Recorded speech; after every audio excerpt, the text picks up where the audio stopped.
اللهم إني أسألك علما نافعا.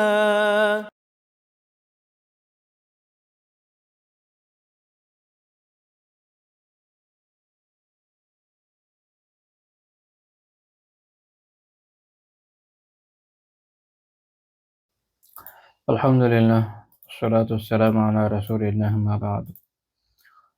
আমরা আজকে কবিরা গুনাহ বিষয়ে দার্স করব ইনশাআল্লাহ তাআলা, যেহেতু গত শুক্রবার দার্সটা নেওয়া সম্ভব হয়নি। আমরা আজকে যে টপিকটা নিয়ে আলোচনা করতে যাচ্ছি, প্রথমে সম্ভবত আজকে হয়তো 2টা টপিক কভার করা যেতে পারে। সেটা হচ্ছে বাবু যিকরি তামান্নিল মাসিয়াহ ওয়াল হিরসি আলাইহা। শেখ রাহিমাহুল্লাহ তাআলা অধ্যায় কায়েম করেছেন, অধ্যায়ের নাম হলো এই যে আল্লাহ তাআলার অবাধ্যতা, গুনাহ, আল্লাহ তাআলার অবাধ্যতা মাসিয়া এর আকাঙ্ক্ষা বিষয়ক অধ্যায়, এবং আরেকটা কি বিষয়, ওয়াল হিরসি আলাইহা, এর প্রতি কারো যখন আগ্রহ থাকে, লোভ থাকে, কামনা থাকে, অর্থাৎ পাপ করা, পাপের আকাঙ্ক্ষা রাখা, আল্লাহ তাআলার অবাধ্যতা করা, অবাধ্যতার আকাঙ্ক্ষা রাখা, এবং এটার প্রতি একটা লোভ থাকা, যে আমি আগ্রহী থাকা, যে আমি এটা যদি করতাম বা এটা করলে আমার এই বেনিফিট হইতো, এই হইতো। এটা একটা কবিরা গুনাহ। আমাদের পারিপার্শ্বিকতায় এই বিষয়টা খুবই কমন।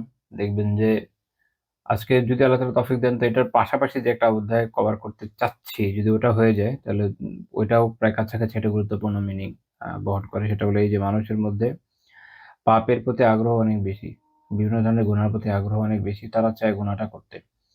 আমাদের নষ্ট সমাজ এবং সমাজ ব্যবস্থায় আপনারা জানেন যে মানুষ যেকোনোভাবেই হোক অর্থ উপার্জন করতে আগ্রহী, এবং এই অর্থ উপার্জন করতে গিয়ে যদি কোনো পাপও করতে হয়, সেটাও তাদের বাধে না। এবং এমনকি মানুষ তার বলতে গেলে পুরো জীবন ব্যয় করে দেয় এরকম পড়াশোনা করার জন্য, এই ধরনের ডিগ্রি হাসিল করার জন্য, যেন এটার মাধ্যমে সে একটা হারাম কামাই করতে পারে। আলিয়াউযু বিল্লাহ। অনেকের চাহিদাই থাকে, ধরেন স্কুল লাইফ থেকে চিন্তা থাকে যে কেন কমার্স নিয়েছো? কমার্স নিয়েছি এজন্য যে আমি ব্যাংকার হব। তো সে একটা হারাম কামাই করার জন্য, হারামের সাথে যুক্ত থাকার জন্য নিজের জীবনের দীর্ঘ সময়কে ব্যয় করছে। সে 19 অনার্স করছে, কমার্সে পড়ছে, ইন্টারে গিয়ে পড়ছে, তারপর আবার এরপর হয়তো বিবিএ করছে, এমবিএ করছে, তারপরে গিয়ে জয়েন করছে। এতগুলো বছর জীবনে নষ্ট করছে হারামের জন্য। আবার অনেকে এমন কিছু পেশায় যুক্ত হতে চায়, সরকারি বিভিন্ন পেশায় আপনারা জানেন যে যেগুলোতে মানুষ কষ্ট করে যুক্ত হয়, অনেক কষ্ট করে পড়াশোনা করে এজন্যই যায়। ওগুলো আমাদের দেশে দেশ সেবা বলে আসলে কিছু নাই। এইজন্যই যায় যেন নিজের সেবা করতে পারে, ব্যাপক টাকা-পয়সা কামাতে পারে। অর্থাৎ এই যে একটা হারামের প্রতি ও আল্লাহ তাআলার অবাধ্যতার প্রতি তার আকাঙ্খা, সে চায় এটা করতে, সে তার আগ্রহ, তার আকাঙ্খা হচ্ছে এটার প্রতি।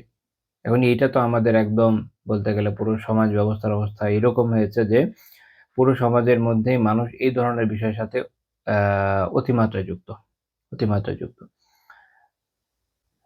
সেটা যেই প্রফেশন গুলোর কথা বললাম, এগুলো যেমন আছে, এর বাইরেও আছে, অন্যান্য জায়গায়ও আছে। কেউ ধরেন যদি এমন কোনো প্রফেশনে আল্লাহ তাআলার মেহেরবানিতে থেকে থাকে, যেখানে সে আলহামদুলিল্লাহ আল্লাহ তাআলার মেহেরবানিতে হালাল কামাই করছে। দেখবেন তার মধ্যে একটা আকাঙ্খা যে, আরে আমার অমুক বন্ধু তমুক জায়গায় আজকে গিয়ে অনেক কামাচ্ছে। আমি যদি তার পদাঙ্ক অনুসরণ করতাম। এইভাবে লোকটা আল্লাহ তাআলার মেহেরবানিতে যে হালাল কামাই করছে, এটাকে তুচ্ছ মনে করছে, এবং হারামের প্রতি আকাঙ্খা পোষণ করছে, যেটা itself কি? হারাম। ওইটাও কবিরা গুনাহ। হারামের প্রতি তার যে এই যে লোভ, তার যে এই যে আকাঙ্খা, এটাও কি? এটাও কবিরা গুনাহ। এটা পোষণ করা।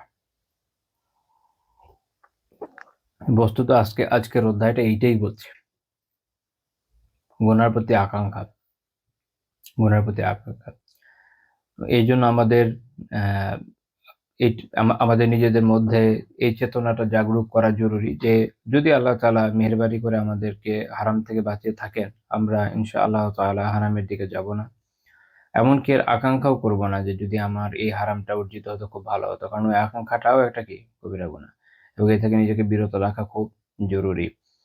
যেহেতু আমরা একই সোসাইটিতে বাস করি, দেখা যায় যে যার হারাম আছে, হারাম সম্পদ, হারাম ক্ষমতা, হারাম অবস্থা, প্রভাব, প্রতিপত্তি যাই হোক না কেন, এটার যখন আমরা দেখি, স্বাভাবিক মনের মধ্যে একটা কি হয়? ফিলিংস তো আসেই।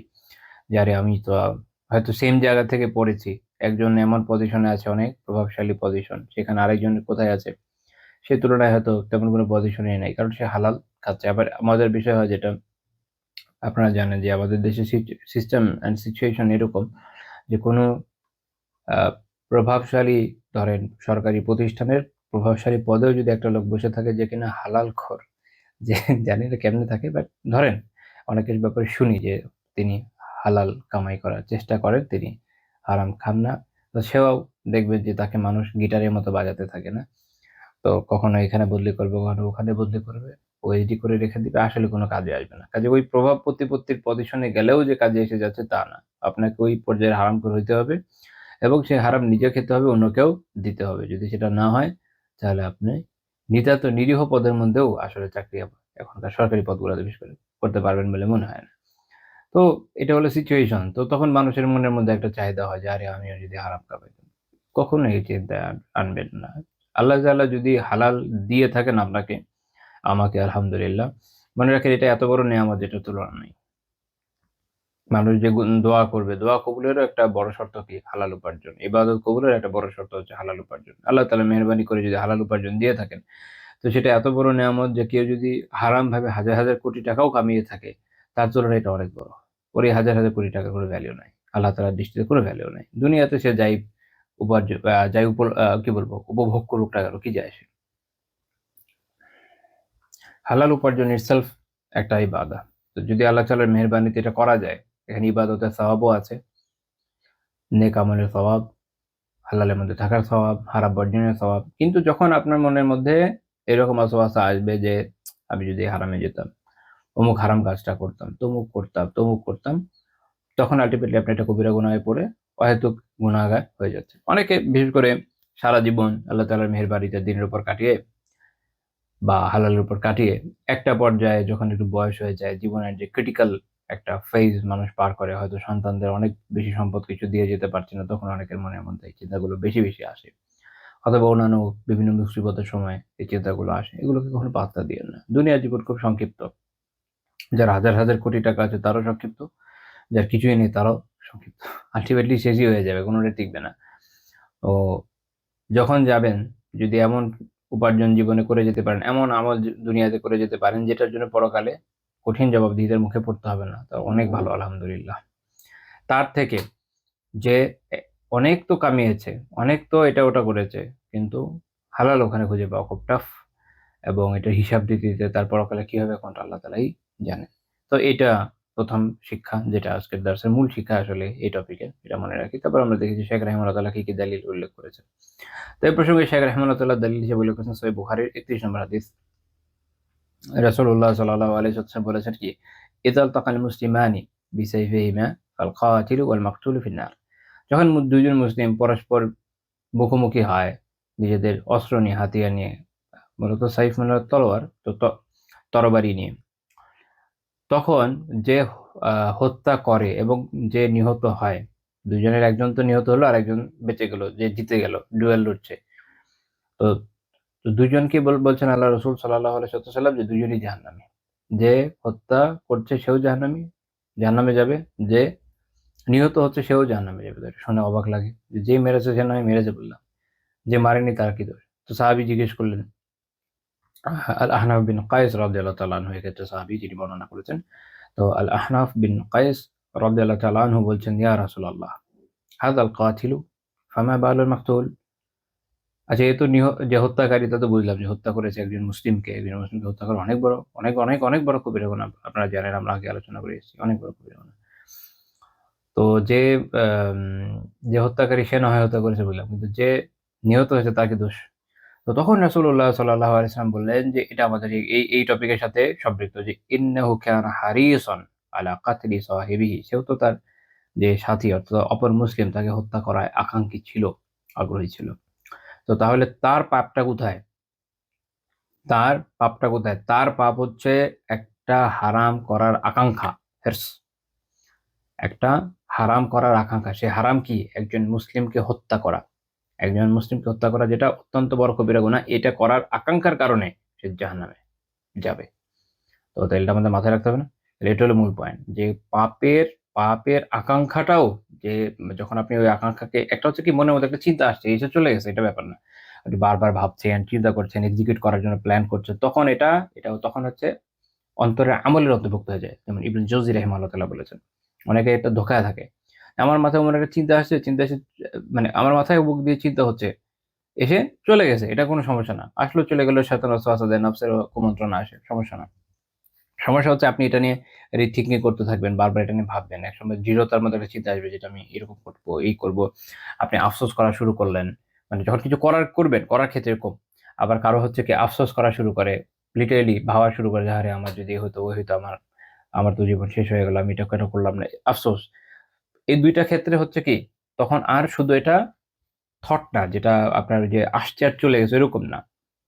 মানে কি বলে এটাকে, যেন একটা ইংরেজি শব্দটা মাথায় আসছে না। আপনার মানে একুরেট বাংলাও আমার মাথায় আসছে না। আমি এভাবে বলতে পারি যে জাস্ট উদিত হওয়া একটা ভাবনা, এরকম না। সাময়িক উদিত হওয়া কোনো ভাবনা, এরকম না। বরং তখন এইটা আপনি একটা দৃঢ় ভাবনার মধ্যে চলে গেছেন। যেটা হয় আপনি আফসোসের দিকে আপনাকে নিয়ে যাচ্ছে, অথবা কোনো একটা পাপের দিকে, পুরা প্ল্যানিং এর দিকে এগিয়ে নিচ্ছে বা ধাবিত করছে।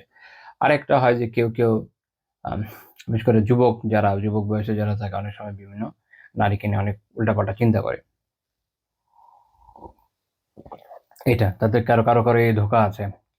না, আমি এরকম প্রশ্ন পেয়েছি, এইজন্য বলছি যে তারা মনে করছে অন্তরের চিন্তা, তো এটা সমস্যাটা না। তখন এটা অন্তরে আমলে পর্যবসিত হয়েছে। এটা ওইটা না যেটা শরীয়তে মাফ।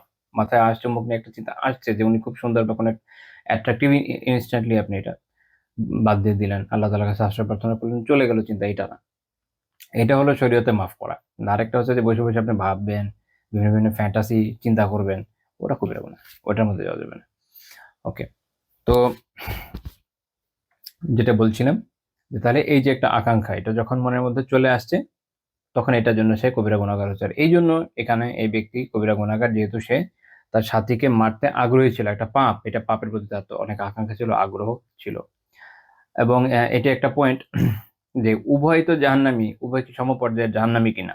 ইমাম ইবনু হাজার রাহমাতুল্লাহি আলাইহি ফাথহুল বারীতে উল্লেখ করেছেন যে, ওয়ালা ইয়ালজামু মিন কাউনিল কাতিল আল মাকতুলি ফিন নারি আন ইয়াকুনা ফি মারতাবাতিন ওয়াহিদা। এটা আবশ্যক না যে হত্যাকারী এবং যে নিহত উভয় একই জাহান্নামে, একই মার্তাবা, একই স্তরে থাকবে, এটা জরুরি না। কারণ হচ্ছে তিনি বলছেন, ফাল কাতিলু ইউআযযাবু আলাল কিতালি ওয়াল কাতল। যে হত্যাকারী, তাকে আযাব দেওয়া হবে কিসের জন্য? ২ টা জিনিসের জন্য। এক হচ্ছে সে যুদ্ধ করেছে বা লড়াই করেছে তার মুসলিম ভাইয়ের বিরুদ্ধে, এটা তার একটা গুনাহ। এটার জন্য। আরেকটা হচ্ছে কি, তাকে হত্যাই করে ফেলেছে। ২ টা কবিরা গুনাহ এখানে তার। ওয়াল মাকতুলু ইউআযযাবু আলাল কিতালি ফাকাত। আর যে নিহত হলো, সে তো আর কাউকে হত্যা করে নাই। সে আযাবপ্রাপ্ত হচ্ছে শুধুমাত্র তার লড়াই করার জন্য একজন মুসলিম ভাইয়ের সাথে। তো তাহলে তার তুলনামূলক তার সাজা কম হবে। কিন্তু ২ টাই কবিরা গুনাহ, কাজেই ২ টাই জাহান্নামে যাওয়ার মতো কাজ। এটা মনে রাখতে হবে। এখানে আরেকটা গুরুত্বপূর্ণ বিষয়, যে কোন ধরনের লড়াইয়ের ক্ষেত্রে ২ জন মুসলিম যদি একে অপরের প্রতি অস্ত্র তুলে লড়াই করে, তখন তারা এই হাদিসের ২ টির মধ্যে অন্তর্ভুক্ত হবে। ইমাম আবু সুলাইমান আল-খাত্তাবী রাহিমাহুল্লাহ তাআলার বক্তব্য, ইমাম ইবনুল জাওজি রাহিমাহুল্লাহ তাআলা কাশফুল মুশকিল মিন হাদিসে সহিহাইনে উল্লেখ করেছেন। যেটা কখন?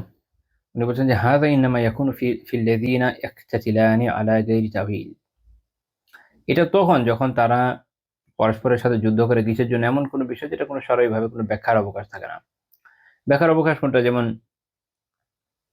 আ ইলমিভাবে আ ২ গ্রুপের মধ্যে একটা ইলমি মতবিরোধ হয়েছে। হ্যাঁ? যেমন ফর এক্সাম্পল, কোনো একটা ইসলামী রাষ্ট্রে শাসন ক্ষমতা কার হাতে যাবে, এটা নিয়ে একটা ইলমি মতপার্থক্য হয়ে গেছে। তখন এই দল ব্যাপক ইজতিহাদের মাধ্যমে, সকল দলিল প্রমাণ একত্রিত করার মাধ্যমে একমত হয়েছে যে আমরা এটার হকদার, এবং যারা বিপক্ষ দল আছে তারা বাগী, তাদের বিরুদ্ধে আমরা লড়তে হবে শরঈ নির্দেশ অনুযায়ী। বিপক্ষ দলও সেম কথাই চিন্তা করছে। এখন এদের মধ্যে একজন তো সঠিক, কিন্তু একজন হচ্ছে কি ভুল। কিন্তু উভয় ইজতিহাদের উপর আছে। তাদের প্রবৃত্তির কামনা বাসনা বা খায়াসাতের জন্য এই কাজ তারা করছে না। তারা দ্বীনের একটা তাকাযা, শরিয়ার একটা নির্দেশ পালন করার জন্য এই কাজটা করছে। এক্ষেত্রে ইনশাআল্লাহ তাআলা মাফ পেয়ে যাবে উভয় দলই। কিন্তু যখন বিষয়টা এরকম হবে না, বাল আলা আদাওয়াতিন আও আসাবিয়্যাতিন আও তালাবিদ দুনিয়া, যখন বিষয়টা এরকম হবে যে পারস্পরিক শত্রুতার জন্য, একে অপরের সাথে শত্রুতা আছে। শত্রুতার কারণে ২ দলের মধ্যে হয় না ফাইট হয় আমাদের দেশে। ব্রাহ্মণবাড়িয়াতে হয় না, টেটা নিয়ে ঝাঁপায় পড়ে এক দল এক দলের উপরে। চর দখল করার জন্য ফাইট করে, তারপরে হচ্ছে টেন্ডারবাজির জন্য ফাইট করে, বিভিন্ন অঞ্চল দখল করার জন্য ফাইট করে। এই যে কয়েকদিন পর ইলেকশন আসবে, দেখবেন যে বুথ দখল করার জন্য ফাইট করবে। এগুলো হচ্ছে আদাওয়া, এগুলো হচ্ছে শত্রুতার জন্য। পলিটিক্যাল রাইভালদের সাথে ফাইট করবে, হরতাল-মরতাল এগুলো দিয়ে ফাইট করবে, বিভিন্নভাবে ফাইট করবে। যেগুলো হচ্ছে কি আদাওয়াতিন, পারস্পরিক দুশমনির জন্য, আসাবিয়াতিন, কখনো হয় কি আসাবিয়ার জন্য, গোত্রপ্রীতির জন্য। আসাবিয়া, গোত্রপ্রীতি আপনারা আমাদের আধুনিক পরিভাষায় বলা যায় ন্যাশনালিজম। ন্যাশনালিজমের ২ টা দিক মনে রাখেন ভালো করে। একটা হলো এই যেটা বৈধ, সেটা হচ্ছে আল্লাহ তাআলা প্রত্যেক জাতিকে বানিয়েছেন যেন পরিচয় সহজ হয়। আমাকে যখন কেউ জিজ্ঞেস করছে কোথা থেকে আসছো, বাংলাদেশী আমি। কেউ যদি জিজ্ঞেস করে তোমার জেলা কোনটা বা বাড়ি কোথায়, তো ওটা আমার একটা পরিচয় আছে, রাইট? বা কেউ যদি আরো খুঁজতে চায় আমার অ্যানসেস্ট্রিয়াল যে লিগ্যাসি সেটা কোত্থেকে আসছে, ওটা মোটামুটি আমরা ট্রেস ব্যাক করতে পারি কয়েক পুরুষ পর্যন্ত, আলহামদুলিল্লাহ। তো এটা হচ্ছে আমার একটা পরিচিতি, রাইট? এখন এটাতে কোনো সমস্যা না। আমরা আমাদের পরিচিতি অনুযায়ী থাকতে পারি। সাহাবীদের মধ্যে পরিচিত ছিল। আপনারা দেখবেন যে আনসারী, মুহাজির, আবার তাদের মধ্যে কে কোন গোত্রের এটা মনে রাখা হতো। আনসারীদের মধ্যে যে গোত্র মনে রাখা হয়েছে। যখন মক্কা বিজয় হয়েছে একেকটা গোত্রের সাহাবীদের হাতে তাদের গোত্রীয় পতাকা ছিল, কোনো সমস্যা না। কিন্তু যখন এই গোত্রপ্রীতি অন্ধ অবস্থায় চলে যায় যে মানুষ হালাল হারামের বোধ হারিয়ে ফেলে, আপনি দেখবেন যে ২ টা দেশ তারা নিজেদের দাবি করছে যারা মুসলিম, হ্যাঁ? ২ টা দেশ তারা দাবি করছে যে তারা মুসলিম। তো এই হিসাবে মুসলিম ভাই। কিন্তু কি হলো? তুচ্ছ বিষয়। মনে করেন একটা খেলা, কোনো একটা খেলা হবে। ফুটবল হলো, ক্রিকেট হলো, হকি হলো, যেকোনো খেলা হলো। এই খেলার মধ্যে ২ দল মিলে একে অপরকে গালিগালাজ করে শেষ, একে অপরে হামলা করে শেষ। কেন? এটা হচ্ছে অন্ধ ন্যাশনালিজম, যেটা ব্লাইন্ড ন্যাশনালিজম, একদম অন্ধ গোত্রপ্রীতি, অন্ধ আসাবি। এগুলো শরিয়াতে বৈধ না, অবৈধ। ২ টা দেশ পাশাপাশি কোনো দিনই কার্যকারণ নেই, এমন কোনো দিনই কার্যকারণ নেই যেটার জন্য লড়াই করতে পারে, যদিও তারা মনে করেন যে মুসলিম। দুজনে একে অপরের সাথে হামলা শুরু করলো কেন? জাতীয়তার জন্য, যে ওই এরিয়া আমি নিব, এ বলছে না এই এরিয়া আমি দিব না বা এই এরিয়াটা আমি নিব। সরে কোনো কার্যকারণ নেই, মনে রাখতে হবে এটা। যদি তাওয়িলের অবকাশ থাকে অন্য কথা। তখন এই হচ্ছে আসাবিয়া। তো এটা হচ্ছে এই নিষিদ্ধ পর্যায়ের মধ্যে পড়বে। তলাবি দুনিয়া বা দুনিয়া অন্বেষণের জন্য।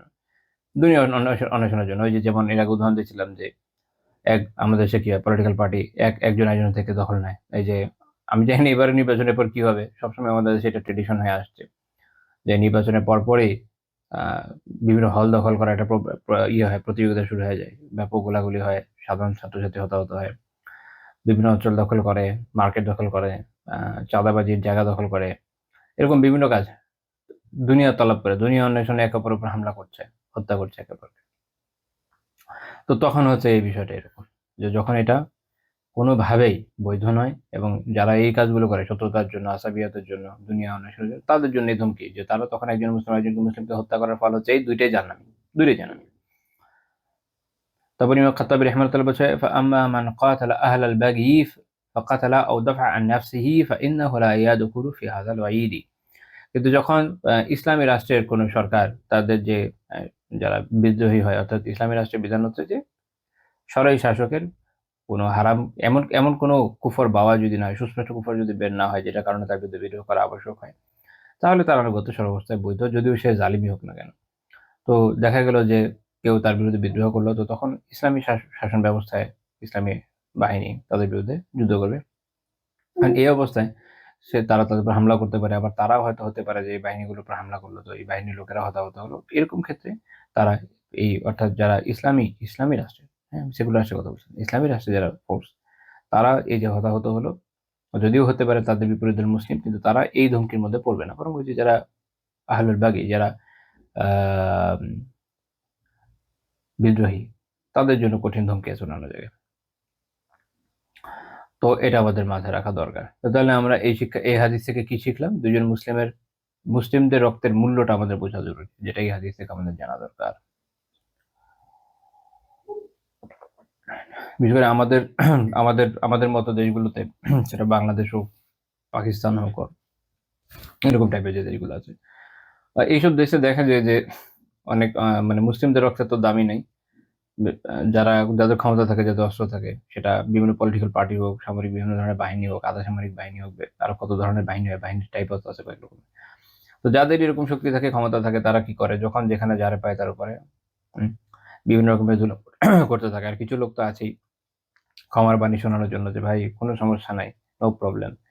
এখন ইসলামে হয়েছে যেটা, যে আমাদের এখানে তো আসলে পাদ্রী নাই, যে পাপ করার পর কোনো পাদ্রীকে গিয়ে বলবে যে ফাদার আমি তো ভুল করে, আমি তো এই কাজ করছি, অতজন মানুষকে মেরে ফেলছি, উপর থেকে অর্ডার আসছিল, বা যেটাই হোক না কেন, বড় ভাই বলছে বা যেই হোক না কেন, নেতা বলছে বা অফিসার বলছে, যেই হোক না কেন, আর পাদ্রী বলে যে ঠিক আছে মেসান, হ্যাঁ তোমার কোনো পাপ নাই, তোমার পাপ নিয়ে আরেকজন মরে গেছে, এটা আলিয়াদুবিল্লাহ, এটা তো আসলে আমাদের ইসলামের মধ্যে নেই। এখানে যেটা কবিরা গুনাহ, যেটা খুব ভয়ানক রকমের কবিরা গুনাহ, তার মধ্যে সবচেয়ে ভয়ানক কবিরা গুনার মধ্যে একটা হচ্ছে এটা, যে কোনো মুসলিমকে হত্যা করা, এবং এটার সাজা অত্যন্ত ব্যাপক। এটা আমরা এর আগে আলোচনা করেছি। এটা এতই এতই ক্রিটিক্যাল যে সাহাবীদের সময় একাধিক সাহাবী থেকে বর্ণিত আছে, তারা মনে করতেন এটার কোনো তওবাই হয় না, এরকম তারা মনে করতেন।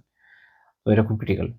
এবং কোরআনের আয়াতেই আছে যে যারা এই পাপ করবে, তারা একজনের কথা বলা আছে, যে একজনকেও যারা হত্যা করবে জাহান্নামে চিরস্থায়ীভাবে থাকবে। আলিমরা ব্যাখ্যা করেছেন, মানে এটা এত সুদীর্ঘ সময় হবে যে যেন চিরস্থায়ীর মতো। এটা হচ্ছে একজনের কথা। আর অনেকজনকে মারার ফল তো বুঝিনি কি হইতে পারে। কিন্তু যে কোনো কারণেই হোক, এটা একটা একটা দুরাশার মধ্যে এইসব অঞ্চলের বাহিনীর লোকজন, পলিটিক্যাল পার্টির লোকজন, ক্ষমতাসীন ব্যক্তিরা, যার হাতে ক্ষমতা আছে, তারা প্রত্যেকে একটা দুরাশার মধ্যে থাকে। তারা মনে করে কোনো ব্যাপার না, কিছু চাঁদা দিয়ে দেবো না মসজিদে মাদ্রাসায়, কিছু দোয়া খায়ের করাই দেবো না হুজুর ডেকে, বাস হয়ে যাবে, কিছুই হবে না। তো এটা সত্য যে আল্লাহ তাআলা যদি কাউকে মাফ করতে চান, তিনি কারো পরোয়া করেন না। কিন্তু এটাও সত্য যে আল্লাহ একটা নিজামের উপরে দুনিয়াকে বানিয়েছেন। আল্লাহ তাআলা যদি এভাবে সবাইকে ছেড়ে দেন, তাহলে আর জাহান্নামে তো দরকারই পড়তো না। কিন্তু জাহান্নাম আছে, এবং জাহান্নামকে পূর্ণও করা হবে। এটা আমাদের মাথায় রাখা উচিত। এবং আল্লাহকে ভয় করা উচিত। এটা মনে রাখা উচিত যে দুনিয়াতে যে যত কথাই বলুক না কেন, এবং এইসব পাপ করার পর পরকালে যখন আল্লাহর সামনে দাঁড়াবেন, বিষয়টা খুব সহজ হবে না।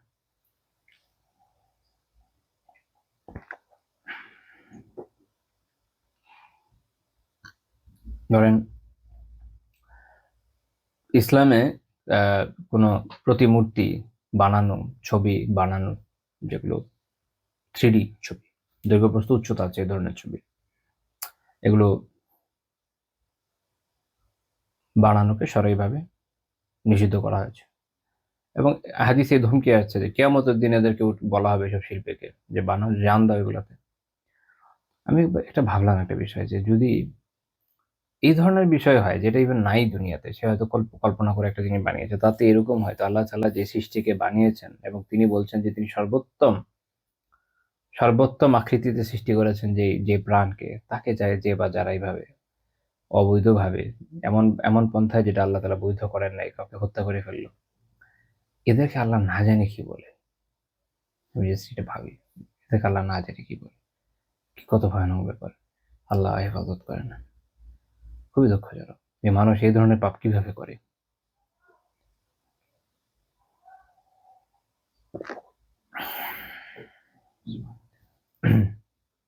আচ্ছা, তো এই প্রসঙ্গে আমরা আরেকটা মানে এই যে আগ্রহ বিষয়টা কত গুরুত্বপূর্ণ নেক আমলের ক্ষেত্রে এবং বদ আমলের ক্ষেত্রে, এটা আমরা আরেকটা হাদিস থেকে দেখি, যেটা শেখ রাহিমাহুল্লাহ তাআলা উল্লেখ করেছেন। তবে শেখ রাহিমাহুল্লাহ তাআলা ইবারতটা যেভাবে উল্লেখ করেছেন, সেটা মূলত সুনান ইবনে মাজাহর সাথে মিলে ভালো। এটা সুনান তিরমিজিতেও আছে, কিন্তু ইবারতেও কিছু পার্থক্য আছে। এই জন্য আমি সুনান ইবনে মাজাহটাই উল্লেখ করছি। সুনান ইবনে মাজাহ 4228 নম্বর হাদিস। রাসূলুল্লাহ সাল্লাল্লাহু আলাইহি ওয়াসাল্লাম বলেছেন যে মাসালু হাযিহিল উম্মাহ কামাসালি আরবাআতি নাফর। এই উম্মতের দৃষ্টান্ত হচ্ছে, এই গোটা উম্মতের দৃষ্টান্ত হচ্ছে 4 জন ব্যক্তির মতো। কয়জনের মতো? 4 জনের মতো। এক নম্বর হচ্ছে রাজুলুন আতাহুল্লাহু মালা ওয়া ইলমা, এমন ব্যক্তি যাকে আল্লাহ তাআলা সম্পদ দিয়েছেন এবং জ্ঞান দিয়েছেন। ইলম বলতে শরঈ ইলম। ফাহুয়া ইয়ামালু বিইলমিহি ফি মালিহি ইউনফিকুহু ফি হাক্কিহি। তো সে তার ইলম অনুযায়ী তার সম্পদ দিয়ে আমল করে, এর হক অনুযায়ী এটা ব্যয় করে। অর্থাৎ সে বৈধ জায়গায় ব্যয় করে, সঠিক জায়গায় ব্যয় করে, যাকাত দেয়, সাদাকা করে, নেক আমল করে। তো আল্লাহ তাআলা তাকে ইলম দিয়েছেন। সে জানে যে সম্পদকে কিভাবে বন্টন করতে হয়, কি করতে না হয়, কি করতে হয় না করতে হয়। তো আলহামদুলিল্লাহ সেই ইলমকে সে ব্যবহার করছে। এখন এই বিষয়টা একটু ব্যাপক, হ্যাঁ? ধরেন একজন অনেক জানে, দুনিয়ার সকল মানে দিনই সকল বিষয় ইলম তার আছে, আলহামদুলিল্লাহ। এটাও তারও একটা ইলম আছে। আরেকজনের এত তো নাই, বাট সে যে কাজ করছে, যে উপার্জন করছে, ধন সম্পদের বিষয়ে সাদাকার মাসালা, জাকাতের মাসালা, এগুলো অন্তত সে জানে, তো তারও কিন্তু ইলম আছে। তো কাজেই এটার জন্য জরুরি না যে একজনকে আলেমই হইতে হবে, এরকম না। অন্তত এইটুকু ইলম তার আছে যে সে সম্পদকে সঠিক জায়গায় ব্যয় করতে পারে। তো মনে রাখেন যে এতটুকু ইলম আমাদের দরকার। এটা হচ্ছে ফরজ ইলম, ফরজ আইন আমরা বলি না, ওইটা। তো তার যতটুকু ইলম আছে সে অনুযায়ী কি করছে, সুন্দর করে সম্পদকে সঠিক জায়গায় ব্যবহার করছে। ওয়ারাজুলুন আতাহুল্লাহু ইলমা ওয়া লাম ইউতিহি মালা। আরেক ব্যক্তি হচ্ছে এরকম যে আল্লাহ তো তাকে ইলম দিয়েছেন কিন্তু সম্পদ দেন নাই। ইউজুয়ালি যারা পরিপূর্ণভাবে ইলমের সাথে সম্পৃক্ত এই ধরনের ব্যক্তিদের সাধারণ অবস্থা এরকমই, ওয়াইজ না। হ্যাঁ, একটা হচ্ছে যারা আলিম, তালিবুল ইলম, যারা ইলম অন্বেষণ করেন তারা এই বিষয়ের সাথে খুব বেশি এঙ্গেজ থাকেন। পূর্ব থেকে পশ্চিমে খুব কম লোকই আছে যাদের এইরকম অবস্থায় খুব সম্পদ থাকে। কোথাও রাষ্ট্রীয় পায়, অনুকূল্য পাওয়া যায়, বা কোথাও হয়তো উম, ধনী ব্যক্তিদের বা পারিবারিক ঐতিহ্যের কারণে কিছু সুযোগ হয়, কিন্তু স্বাভাবিক সেটা শুধু ইসলামী না। খেয়াল করলে দেখবেন যে যারা গবেষক হয় না, গবেষক যে কোনো সাবজেক্ট, তারা অত আর্থিক সামর্থ্য আসলে তাদের থাকে না। কারণ আপনি যখন খুব বেশি পড়াশোনায় ইন্ডালজ হয়ে যাবেন একদম, তখন আপনার আসলে এত সময় কোথায় ব্যবসা বাণিজ্য করার, স্বাভাবিক। তো এটি স্বাভাবিক। এই জন্য বলা হচ্ছে আল্লাহ তাআলা কি করেছেন, তাকে ইলম দিয়েছেন কিন্তু ওয়ালাম ইউতিহি মালা, কিন্তু তাকে সম্পদ দেননি। ফাহু ইয়াকুল, এখন তার তো সম্পদ নাই, কিন্তু সে কি বলছে, লাউ খানা লি মিসলু হাযা আমিলতু ফিহি মিসলাল্লাযী ইয়ামালু। যদি এরকম যে সম্পদ যদি আমার থাকতো, তাহলে সে যেরকম করছে, যেরকম নেক কাজে ব্যয় করছে, সাদাকা করছে, জাকাত দিচ্ছে, তাই না? এগুলো আমিও করতাম। তো রাসূলুল্লাহ সাল্লাল্লাহু আলাইহি ওয়াসাল্লাম বলেছেন, ফাহুমা ফিল আজরি সাওয়াউন, এই উভয়ে প্রতিদানে সমান হবে। সুবহানাল্লাহ। আল্লাহু আকবার। তো ইলমের বেনিফিট দেখেন। এজন্য ইয়া কি বলে, নেক নিয়তের বেনিফিট দেখেন। ইমাম আবুল মাআলি জুয়াইনি রাহিমাহুল্লাহ তাআলা আল ওয়ারাকাত এই বিষয়টা নিয়ে এসেছেন যে উত্তম নিয়ত কি পরিমাণ সওয়াব নিয়ে আসতে পারে। এটা আপনাদের শেখা উচিত। হুম? তো এটা আমাদের এর সাথে সাথে আমাদের এখানে একটা আশার জায়গা আছে। সেটা হচ্ছে এই যে যাদেরকে আল্লাহ তাআলা অত তো দেননি কিন্তু একটা মন দিয়েছেন। তো সে চায় যে আল্লাহ তাআলা যদি কখনো আমাকে সম্পদ দেয়, আল্লাহ তাআলা যদি আমাকে সম্পদ দেন, তাহলে আমি যাকাত দিব, সাদাকা করব, হয়তো কোরবানি করব, আরো হজ করলাম, উমরা করব। যত নেক আমল আছে এগুলো আমি করব ইনশাআল্লাহ, যেগুলো অর্থের জন্য পারা যাচ্ছে না। এই ব্যক্তি যদি নাও পারে, তো আল্লাহ তাআলা তাকে সওয়াব দেবেন। তো এইজন্য আমরা সবসময় আশা রাখবো ইনশাআল্লাহ তাআলা যে ইনশাআল্লাহ আমি এটা করব। এবং দৃঢ় আশা। এটা কিন্তু হালকা পাল্লা চিন্তা করলে হবে না। হুম? কারণ এখানে যেমন বলছে না, ফাহুয়া ইয়াকুল, সে বলে মানে নিজেকে নিজে বলে। অর্থাৎ দৃঢ়তার সাথে সে নিজেকে বলে। এটা তার ধারণা না, নিজেকে বলছে যে আমি এটা করব। যদি আমার থাকে, কখনো হয় আমি করব। তো নিজেকে এরকম আমাদের সবসময় আ নিজেদের এটা বলা উচিত, নিজেদের এই নিয়ত থাকা উচিত, দৃঢ় নিয়ত। যে আল্লাহ তাআলা যখন, আমি এভাবে বলি যে আল্লাহ তাআলা যখন আমাকে দিবেন, অনেকে এভাবে বলেন যে আল্লাহ তাআলা যদি দেন। এটা তো আল্লাহ তাআলাকে যেন একটা শর্তের মধ্যে দিয়ে দেওয়া হলো। আল্লাহ তাআলা তো শর্তের মধ্যে পড়েন না। আল্লাহ তাআলা তো চাইলেই দিতে পারেন। তো এইজন্য এভাবে বলেন যে আল্লাহ তাআলা যখন দিবেন, আশাবাদের সাথে, দৃঢ়তার সাথে আল্লাহ তাআলা যখন দিবেন, তখন আমরা এটা করব। আল্লাহ তাআলা তো দেনেওয়ালা। তিনি চাইলেই দিতে পারেন। এখনই দিতে পারেন। তাই না?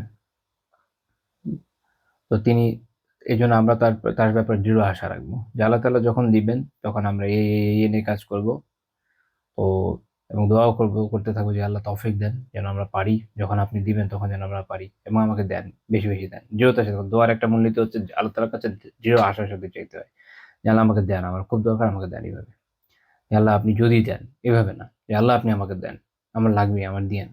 আমার লাগবে। আপনি দেন, দ্রুত দেন। আমার খুব দ্রুত দরকার। বাট এটা হচ্ছে যে আল্লাহর কাছে চাওয়া যে আল্লাহ আমার দরকার, আমাকে দেন।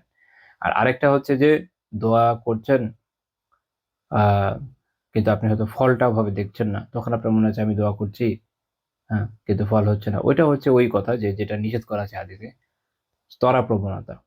আল্লাহর কাছে কোনো কিছু দ্রুত চাওয়া যে আল্লাহ আমাকে দ্রুত শিফা দেন, দ্রুত সম্পদ দেন, এটা সমস্যা না। ঠিক আছে? এটা ওই ত্বরা প্রবণতা না যেটা হাদিসে নিষেধ করা আছে। কেউ অসুস্থ আছে তো চাইতেই পারে যে আমার দ্রুত শিফা দরকার। এটা সমস্যা না। সমস্যা হচ্ছে এইটা যে যখন সে তার দোয়া মাফিক যে চাওয়া সেটা ওই সময় পাচ্ছে না, তখন তার মধ্যে যে অস্থিরতা চলে আসে, তখন এটা হচ্ছে সেই তাড়াহুড়া প্রবণতা যেটা শরিয়তে নিষেধ করা আছে। এই দুটার মধ্যে পার্থক্যটা বোঝা দরকার। তো চাইতে থাকেন আমার কাছে, আল্লাহ আমাকে দেওয়া দরকার দৃঢ়তার সাথে। তো যদি আপনি নাও পান, দোয়া ইবাদত হিসেবে এর সওয়াব পাবেন। আর এই যে নিয়তগুলো করেছিলেন দৃঢ়তার সাথে যে আমার যদি সম্পদ থাকতো আমি এই নিয়ে কাজ করতাম, তো ওটার সওয়াব ইনশাআল্লাহ তাআলা পেয়ে যাবেন। আমি তো এটা পরামর্শ দিই যে নিজে একটা লিস্ট করে ফেলবেন। আমি না টাকা যখন হবে, আল্লাহ যখন দিবেন ইনশাআল্লাহ, তখন আমি এই কাজ করব, এই কাজ করব, এই কাজ করব। আল্লাহ তাআলা দিলে আমি এই কাজ, এই কাজ করব। এরকম চিন্তা করে আগে থেকে প্ল্যান করে রাখবেন। হোক আর না হোক সওয়াব তো পাওয়া যাবে। আচ্ছা। তো তারপর রাসূলুল্লাহ সাল্লাল্লাহু আলাইহি ওয়াসাল্লাম বলেছেন যে ওয়ারাজুলুন আতাহুল্লাহু মালা, এবং এমন ব্যক্তি যাকে আল্লাহ তাআলা সম্পদ দিয়েছেন, ওয়ালাম ইউতিহি ইলমা, কিন্তু তাকে জ্ঞান দেননি।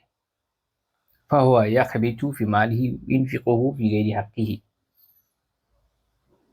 তো সে ফলে কি করে, সে তার সম্পদের ক্ষেত্রে একটা, এটা বলা যায় যে সে ভ্রষ্ট নীতি গ্রহণ করে। অর্থাৎ যেহেতু তার জ্ঞান নেই, তো সে এটা এমন জায়গায় ব্যয় করে যেটা সঠিক না, অন্যায় পথে ব্যয় করে।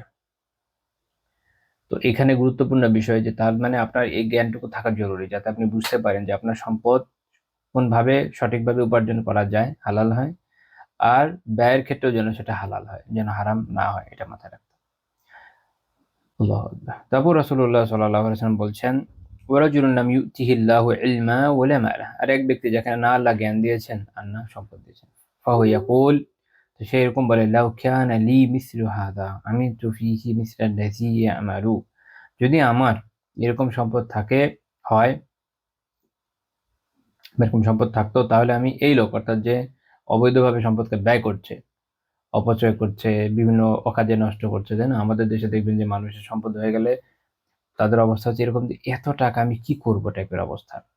তো আল্লাহ তাআলা আপনাকে অনেক সম্পদ দিয়েছেন, এখন এইটা আপনি বিভিন্ন নেক কাজেও তো ব্যয় করতে পারেন, তাই না?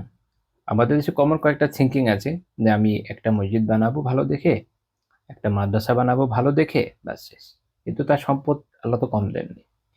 সে সারা দেশ ব্যাপী কাজ করতে পারে, সে একটা দাতব্য হাসপাতাল বানাতে পারে, সে মুসলিমদের জন্য উত্তম পরিবেশ আছে এরকম হাসপাতাল বানাতে পারে, সে শিক্ষা প্রতিষ্ঠান বানাতে পারে, অনেক কিছু করতে চাইলে কত কিছু করা যায়, তাই না? দাতব্য লাইব্রেরি বানাইতে পারে, দাতব্য বানাতে পারে, কি বলে, প্রকাশনা বানাতে পারে, যেখান থেকে আমরা সুন্দর সুন্দর বই অনুবাদ করবো, ফ্রিতে বিতরণ হবে, মানুষ উপকৃত হবে। সো আরবে যাদেরকে টাকা দিয়েছেন আল্লাহ তাআলা, অনেকেই কাজ একসময় করেছে, এখন কত কি করে আল্লাহ জানে, বাট একসময় অনেকেই করেছে। এরকম অনেক কপি আপনারা বিভিন্ন জায়গায় পাবেন। তারপর পৃথিবীর অনেক জায়গায় মুসলিমরা সমস্যায় আছে, তাদের কাছে পাঠাবো, মানে করতে চাইলে করার জায়গার অভাব আছে নাকি? তো তারা এগুলো কিছু করবে না, তারা একটা দুইটা কাজ করে বাকি সব টাকা অকাজে নষ্ট করবে, তাই না? দেখবেন যে এমন জায়গায় খেতে যাবে অনেক টাকা বিল দিয়ে, তারপর প্রয়োজন না, এটা তার জীবনে কোনো জরুরত না। এটা কখনো কাজে আসতে পারে, যেমন এমন কোনো জায়গায় যেখানে হারাম কিছু নেই, এরকম কোনো দামি কোনো একটা রেস্টুরেন্ট যেখানে আপনার যাওয়া দরকার, আপনার একটা বড় বিজনেস ডিল হবে, ঠিক আছে, আপনি যান, সঠিকভাবে, সমস্যা নেই। কিন্তু অহেতুক আপনার অ্যাকচুয়ালি কোনো প্রয়োজনীয়তা নেই, অহেতুক কেন আপনি এত টাকা খরচ করতে যাবেন? ওটা তো আপনাকে আল্লাহ তাআলার কাছে হিসাব দিতে হবে। তাদের কোনো মাথা ব্যথা নেই, তারা খরচ করবে। ১-২ নম্বর হচ্ছে মাঝে আমি আ আ আ আ মানে আমাদের কয়েকজন পরিচিত ভাই ব্রাদার আছে, তো কথাবার্তা বলে আমি দুষ্টামি করে একটা বিষয় নিয়ে, সেটা হচ্ছে যে আমাদের দেশে যাদের টাকা পয়সা হয়, তারা দেখবেন যে এমন ধরনের খাবার খাওয়া শুরু করে যে কয়েকদিন পরে শরীরে বারোটা বেজে যায়। উম মানে ওয়েস্টে দেখবেন যে যারা অনেক বড় ধনী লোক আছে, তারা ফিটনেসের প্রতি ইউজুয়ালি ফিটনেসের প্রতি অনেক যত্ন নেয়। সবাই না করলেও ২-১ টা তো ব্যতিক্রম থাকবে। মেক্সিমামের ক্ষেত্রে দেখবেন যে ফিটনেসের প্রতি খুব গুরুত্ব দেয়, খাবারের ক্ষেত্রে খুব সতর্ক থাকে। আমাদের এখানে কিন্তু এটা নেই। তারা হচ্ছে খাবে। ইচ্ছামত খাবে। হার্টের সমস্যা করবে, এই করবে, ওই করবে, এই হচ্ছে অবস্থা। তো সম্পদ একদম উল্টাপাল্টা ব্যয় হয়। তো সম্পদের কিন্তু আসলে অভাব আছে এরকম বলা যাবে না। আমাদের আলহামদুলিল্লাহ এইটুকু দেশ থেকে কি পরিমাণ সম্পদ শুধু আওয়ামী লীগ আমলে পাচার হয়েছে, চিন্তা করে দেখেন। সম্পদের অভাব কোথায়? সম্পদ তো আছে। তো সম্পদ লুটপাট করা, অযাচিত ব্যবহার করা, বেঠিকভাবে ব্যবহার করলে সমস্যা। তো যার নাই সে কি করছে? সে বলছে, "যদি আমার থাকতো তাহলে আমি এই লোকের মতো করতাম।" তো তার নিয়তি এইটা। সে তার আকাঙ্ক্ষা এটা যে আমার সম্পদ হলে আমি এরকম হব। চিন্তা করে দেখেন যে আমাদের দেশের সাধারণ মানুষ যাদের ওই পরিমাণ সম্পদ নাই তাদের অধিকাংশেরই কি এই ধরনের চিন্তা না? প্রায় সবার, প্রায় সবার। আপনি যে কারোর সাথে কথা বলে দেখতে পারেন যে যদি আপনার অমুকের মতো সম্পদ হতো আপনিও এরকম করতেন কিনা? প্রত্যেকের কম বেশি এরকম আগ্রহ। একটা দল ধরেন ক্ষমতায় থেকে যে পরিমাণ লুটপাট করে পরের দলের চিন্তা থাকে যে আমি ক্ষমতায় গিয়ে এরকম তো করবোই at least, আরো বেশি করব। তাই না? তো এই হচ্ছে সিচুয়েশন এই দেশের। তো মনে রাখেন আল্লাহ রাসূল সাল্লাল্লাহু আলাইহি ওয়াসাল্লাম কি বলেছেন? ফাহুমা ফিল উজরি সাওয়া। গুনার ক্ষেত্রে উভয় সমান। একজন তো এখন দেখেন যে কি পরিমাণ লুজার। এক একজন তো হচ্ছে যার আছে সব টাকা-পয়সা আছে। সেই টাকা-পয়সা খরচ করে সে গুনাহ করেছে। তাই না? সেটা খরচ করে আম সে হয়তো বিভিন্ন হারাম বিষয়ের পিছনে ব্যয় করেছে। সে হয়তো মদের পেছনে ব্যয় করেছে, নারীর পিছনে ব্যয় করেছে, আরো বিভিন্ন ধরনের হারাম কাজে সে ব্যয় করেছে। তো সে তো এটা করেছে দুনিয়াবী দৃষ্টিকোণ থেকে কিছু মজা তো সে লুটেছে। করে সে তার টাকা ব্যয় করে গুনাহ কামিয়েছে।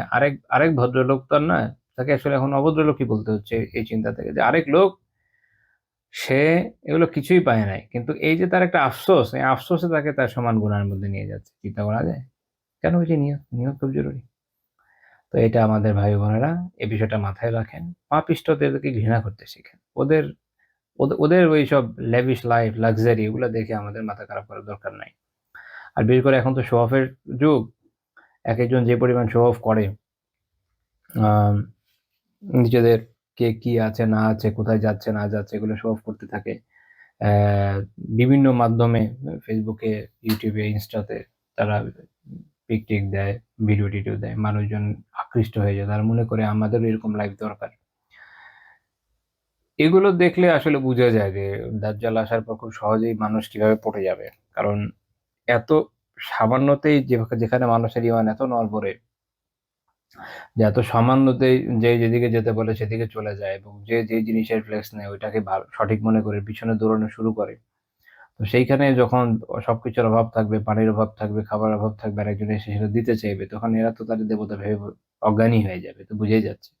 আল্লাহ তাআলার কাছে এজন্য পানাহ চাই। আল্লাহ তাআলা ওই দিনই না দেখান, আরো আগেই দুনিয়া থেকে যেন চলে যেতে পারি। আমিন। কোনো আগ্রহ নেই এসব ফিতনা দেখার। ফিতনা দেখাও সমস্যা, ওগুলো ফেস করা তো আরো বড় সমস্যা। তো এই হাদিস যেটা মাত্র উল্লেখ করলাম শেখ আলবানী রাহিমাহুল্লাহ তাআলা সহিহ বলেছেন। তো আমরা এখান থেকে কি শিখলাম? এটা আমাদের মনে রাখা জরুরি। সেটা হচ্ছে এই অধ্যায়ের মূল বিষয় এটাই যে পাপ তো করবেনই না। পাপের প্রতি আগ্রহ পোষণ করবেন না যে হায় যদি করতাম। এখন অনেক এরকম আছে আমাদের আলহামদুলিল্লাহ দিন পালন করছেন। দিন পালন করতে গিয়ে অনেকে বড় কিছু স্যাক্রিফাইস করে আসেন। দেখা যায় যে আগের জীবনে হয়তো হারাম রিলেশন ছিল। যেটা ছেলেরও হতে পারে, মেয়েরও হতে পারে। তো দিনে আসার পরে একসময় তার মনে হচ্ছে না আমি তো এই হারামটা কন্টিনিউ করব না। তো ব্যাস কাট অফ করে দিল। তো দেন অনেক পরে এসে হয়তো অমুক এবং তমুকের অ্যাফেয়ার দেখে বা অমুক বন্ধুদের মধ্যে কারো হয়তো আছে এখনো সেখান থেকে তারা বিয়ে করে অনেক হ্যাপি হয়েছে। হতে পারে যে সে যাকে বিয়ে করেছে তার সাথে ওই পর্যায়ে হয় নাই। তখন তার মনে হয় আহারে! ওই রিলেশন যদি আমি কন্টিনিউ করতাম, মনে বসে এগুলো নিয়ে চিন্তা করবে। মনে রাখেন ভাই এগুলো বা বোন এগুলো চিন্তাও করা যাবে না। যা গেছে। আল্লাহর ওয়াস্তে যেটা ছেড়েছেন ওটা ২য় বার মনে রাখার দরকার নেই। ক্যাজুয়ালি বিভিন্ন আলাপ আলোচনায় আসতে পারে। অনেক ক্ষেত্রে হয়তো দেখা যায় যে একই ইনস্টিটিউশনে পড়াশোনা করেছে। বন্ধু-বান্ধবের সাথে দেখা হলে হয়তো কেউ আলোচনা উঠালো যে অমুক কোন জায়গায়, এটা সমস্যা না। কিন্তু বসে আপনি চিন্তা করতে থাকবেন, আ সেই সুন্দর দিনগুলা যদি আরো আমরা কন্টিনিউ করতাম। মনে রাখেন আপনি একটা হারাম জিনিসকে কন্টিনিউ করার চিন্তা করছেন। হ্যাঁ, যদি আপনি তখনই বিয়ে করে ফেলতে পারতেন ওটা আলাদা কথা। ওটা নিয়ে আলোচনা করছি না। আমি এটা নিয়ে বুঝাচ্ছি যে অনেকে যে চিন্তাটা করে যে না রিলেশনটা আরো কিছুদিন করতাম। পরে আমরা একসময় বিয়ে করে নিতাম। এত তাড়াহুড়ার কিছু ছিল না। ইভেন এই ধরনের চিন্তা মানুষের থাকে। তো দেখেন হারাম যেটা ছেড়েছেন আলহামদুলিল্লাহ আল্লাহ বাঁচিয়ে দিয়েছেন। ওটা নিয়ে আর রিথিংকিং করার কিচ্ছু নেই। যা হয়েছে ভালো হয়েছে। এখন মুভ অন করেন। আর কেউই জানে না যে বিয়ে করার পরে একটা মানুষ আসলে কেমন হবে। কারণ বিয়ে করার আগে ২ জন আসলে ২৪ ঘন্টা একসাথে থাকে না। এবং ২ জনের উপর এমন অনেক বিষয় আছে যেগুলো আসলে তখনো আপতিত হয় না। মানে আ পারিবারিক ডিউটি, ২ পক্ষের পরিবারকে ম্যানেজ করা, সবকিছু মিলিয়ে নিজেদের রিলেশন ঠিক রাখা এমন অনেক বিষয় আছে যেগুলো আসলে মানুষের রিলেশন টাইমে আসলে এগুলো তারা ফেস করে না। এইজন্য দেখবেন যে রিলেশন এত ভালো থাকার পরে বিয়ে করার পর অনেকের পারিবারিক জীবন ভালো হয় না, খুব খারাপ যায়। এটা হলো কজ। কারণ যত বছরই চিনেন না কেন একসাথে থাকা আর দূরে থাকার মধ্যে অনেক পার্থক্য আছে। তো who knows হতে পারে যে তখন আপনার আফসোস করতে মরতে হতো। মানে আপনি হয়তো তখন ভাবতেন যে আল্লাহ যদি আমি এটা এই বিয়েটা নাই করতাম, তার থেকে বরং অন্য কাউকে বিয়ে করতাম, হয়তো ভালোই হতো। এরকমও তখন উল্টা চিন্তাও তো আসতে পারতো, যদি আপনি আপনার এই যেটা অ্যাফেয়ার ছিল এটা একসময় বিয়ে করতেন, রিলেশন কন্টিনিউ করেও। কাজেই এইসব চিন্তা ভাবনা কখনো করবেন না। মুসলিমদেরকে আল্লাহ তাআলা একটা সুন্দর জিনিস দিয়েছেন, একটা সুন্দর আকীদা শিক্ষা দিয়েছেন, সেটা কি? তাকদীরের আকীদা। ব্যাস, হয়েছে শেষ। আর কোনো মানে যে লাউ বা যদির দরজা আমরা খুলবো না। যদি হলো শয়তানের দরজা খুলে দেয়। গেছে খতম।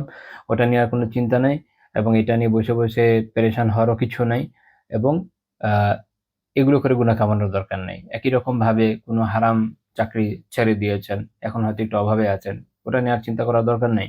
একই রকমভাবে এটাও ভাবার দরকার নেই, আমার অমুক বন্ধু তমুক হারাম ব্যবসার মাধ্যমে, তমুক হারাম জবের মাধ্যমে বা তমুক পলিটিক্যাল পার্টির কাজ করার মাধ্যমে অনেক টাকা কামিয়ে ফেলছে। আমি যদি হতাম, আমরা যদি হতো, আমি তো এখনো তার সাথে যেতে পারি। এসব ভাবনা চিন্তা মনে স্থানও দিবেন না। গুনাহ যেমন করছেন না, গুনাহ কি করবেন না? তামান্নাও করবেন না, গুনার প্রতি হির্স বা ব্যাপক আগ্রহ এটাও পোষণ করবেন না। উভয়টা থেকে বেঁচে থাকেন, দেখবেন ইনশাআল্লাহ তাআলা অন্তর ভালো হয়ে যাবে, অন্তরের অনেক রোগ দূর হয়ে যাবে, গুনাহ থেকে বাঁচতে পারবেন। অনেকে আলহামদুলিল্লাহ নিজেরা গুনাহ থেকে বাঁচেন বটে, কিন্তু অন্তর জ্বালায় জ্বলতে শেষ হয়ে যায়। কিভাবে? আলহামদুলিল্লাহ গুনাহটা করছেন না। ধরেন আলহামদুলিল্লাহ জিনার মধ্যে নাই, আলহামদুলিল্লাহ হারাম কামানোর মধ্যে নাই, আলহামদুলিল্লাহ অন্যান্য অনেক গুনাহ আছে যেগুলোর মধ্যে নাই, কিন্তু মনে কামনা, মনে কামনা করছে, মনে আগ্রহ করছে ব্যাপক, যদি এটা করা যেত কেমন হতো। ঘুম আসছে না এইজন্য, এই দুঃখে। আবার অন্তর্জালে শেষ হয়ে যাচ্ছে, বা অন্য কেউ করছে ওটা দেখে তার খুব খারাপ লাগছে, আর এটা আমার পেলে ভালো হইতো। তারপর মনে হচ্ছে না, আমি তো করতে পারছি না। তখন এটা একটা বড় প্রশ্ন, আপনি কি সুযোগের অভাবে ভালো আছেন কিনা? হয়তো আপনি লেবাস ধরে ফেলেছেন, বা এখন এমন একটা পরিবেশে আছেন চাইলেও করতে পারছেন না। হতে পারে হয়তো আপনার টাকা পয়সাও নাই, সো অন। তো হতেও পারে, who knows, যে আপনি হয়তো সুযোগের অভাবে করতে পারছেন না। তাহলে আপনি আপনার সাথে সৎ হলেন কিভাবে? নিজের সাথে সৎ হন, আর তার থেকে বড় কথা আল্লাহ তাআলার সাথে সৎ হন, এবং এ ধরনের চিন্তাকে কখনো মনে জায়গা দিবেন না। আম যারা এ ধরনের বিষয়কে মনে জায়গা দেয়, ভাবতে একসময় কিন্তু তারা পাপে পড়ে যায়।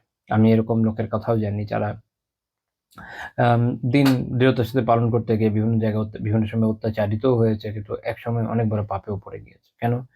সমস্যা হচ্ছে এইটা। এই যে এই চিন্তাগুলো ছোট স্ফুলিঙ্গের মতো আসে, আপনি যখন পাত্তা দিবেন এটা দাবানল হয়ে যাবে। একটা পর্যায়ে কিন্তু আপনাকে চালিয়ে পড়ে ছারখার করে দিবে। নেকিতে শেষ করবে, আপনাকেও শেষ করবে। দুনিয়াও যাবে, আখিরাতেও যাবে। তো এইজন্য শরিয়া এই দরজাই বন্ধ করে দিয়েছে। ওই আগ্রহ, ওই তামান্না এবং ওই ব্যাপক আকাঙ্খা ওটা রাখা যাবে না। ওটা কবিরা গুনাহ, ওখান থেকে বেঁচে থাকবেন। ওকে, পরের অধ্যায়ে আমরা যাই। যেটা হচ্ছে বাবু যিকরি রাইব। সন্দেহ, রাইব মানে সন্দেহ, সংশয়। দিন নিয়ে বিভিন্ন ধরনের সন্দেহ সংশয় থাকে মানুষের। দিনী বিধান নিয়ে বিভিন্ন ধরনের সন্দেহ সংশয় অনেকে পোষণ করে বসে থাকে। আম দিনের অনেক বিষয় নিয়ে তাদের সন্দেহ সংশয় থাকে। নিজেরা সন্দেহ সংশয়ে পড়ে থাকে। আরেকজনের মাঝে আবার হিসেব কি করে? সন্দেহ সংশয় দিতে থাকে। অনেকে আছে যে আলহামদুলিল্লাহ নামাজ পড়ে ইস গুড, বাট তাদের মধ্যে এরকম বিভিন্ন সন্দেহ সংশয় আছে। সুযোগে অমুক এবং তমুককে পাস করে দেয়। কিছুদিন আগে আ আমার এক বন্ধু হঠাৎ করে নক করলো। দেশের বাইরে থাকে। অনেক বছর কথা নেই। অনেক বছর কথা নেই মানে অনেক বছর কথা নেই। আই থিংক ২০১০ এর পরে এই ২০২৬ এসে কথা হলো। অনেক লম্বা সময়। তো আমি যতদূর জানি স্কুল লাইফ থেকে এট লিস্ট নামাজ পড়ে ছেলেটা সবসময়। তো তাকে একজন একটা সন্দেহ, আমার peculiar একটা সন্দেহ তার মধ্যে ইনপুট করেছে। যে করেছে সে নিজেও নাকি নামাজ পড়ে। আমি ওকে বললাম যে, "এটা একটা বড় সমস্যা। যে আমাদের দেশে একদল লোক তো মনে করে যে আমার ঈমান এমন শক্ত, নামাজ না পড়লে চলে, আলিয়াযুবিল্লাহ। আর আরেক দল লোকের এই অবস্থা যে নামাজ পড়ছে, এখন ভিতরে যদি কুফর শিরক থাকুক কোনো সমস্যা নেই, সে নামাজ পড়ে।" তো এ এক মুশকিল। আপনার ঈমান আকীদাও ঠিক থাকা লাগবে, আবার আমলও থাকা লাগবে। দিন কোনো একদিকের বিষয় নয়। হুম? ইসলাম ক্রিশ্চিয়ানিটির মতো শুধু আকীদা বা বিশ্বাস নির্ভর ধর্ম নয়, যে বিশ্বাসটা থাকবে তারই নাজাত হয়ে যাবে। আবার ইসলাম ইহুদি ধর্মের মতো শুধু কোনো জাতিসত্তা এবং আমল ভিত্তিক ধর্ম নয়, যে বিশ্বাস যেমন চায় তাই হোক না কেন, যদি আপনি আপনার জাতিসত্তার প্রতি আস্থাশীল থাকেন এবং জাতির জন্য যে কাজগুলো রাবাইরা বলছে শুধু এগুলো করেন, বিশ্বাস যেমন চায় তাই হোক, নাস্তিক হন আর যাই হন না কেন, নির্বাণ পেয়ে যাবেন। এই বিশ্বাস ইসলামে নেই। ইসলামে ২ টাই থাকতে হয়। আমল এবং ঈমান। ঈমান এবং আমল ২ টাই থাকা লাগে। তো এটা ছাড়া হবে না। এটা হচ্ছে মনে করেন গাড়ির ২ চাকা।